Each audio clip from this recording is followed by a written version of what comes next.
Seems like we're never far from Meghan Markle making another brand new cut to the British monarchy, but as ever, what's the true story behind that story?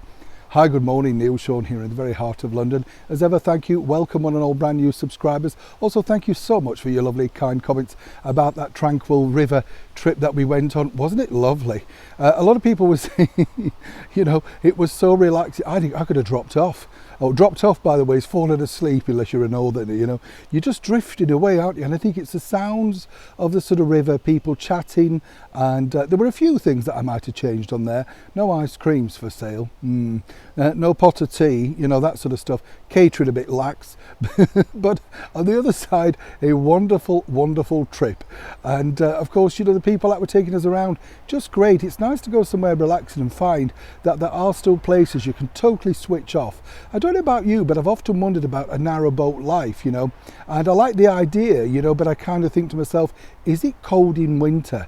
Anybody out there who has a narrowboat? I believe there's a lovely lady called Teffy who, you know, lives on a narrowboat. I'd love to know, is it cold in winter or is it any worse than living in a house, you know, because with the sort of cost of living crises, you never know, do you? We could all be living on a boat. Yes, maybe. Don't laugh, it could all happen, you know. Back as ever to your breaking roll story of the day. This story really does make me laugh because, as we know, Meghan Markle just says things for exploitation, really. You know, she's now a known liar because the bottom line is the things that she says do not stack up. People come out and say, no, that didn't happen, or that wasn't true. You know, just ask the Archbishop of Canterbury.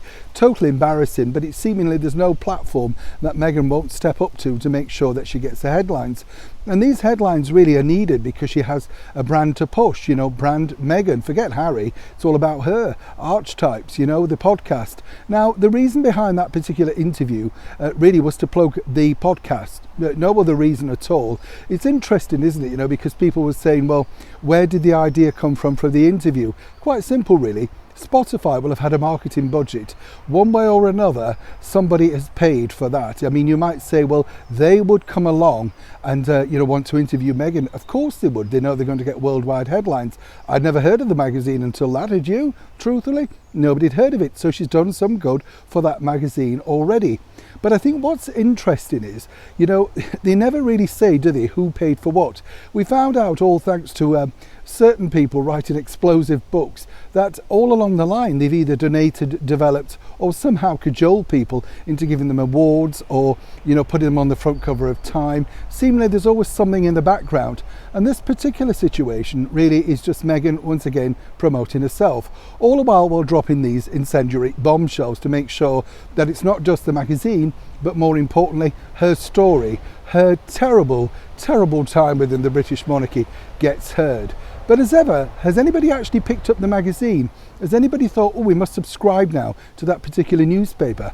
According to good sources, no. And as I often say with Meghan, you get it all for free. You know, the PR people get what they want, the magazine get what they want, and more importantly, Meghan as ever got what she wanted. But in the long run, is it damaging? Do people actually pick up and think, we must subscribe now, having seen exactly the sort of journalistic review that this magazine offers? Seemingly as ever, not. Neil Sean in the very heart of London.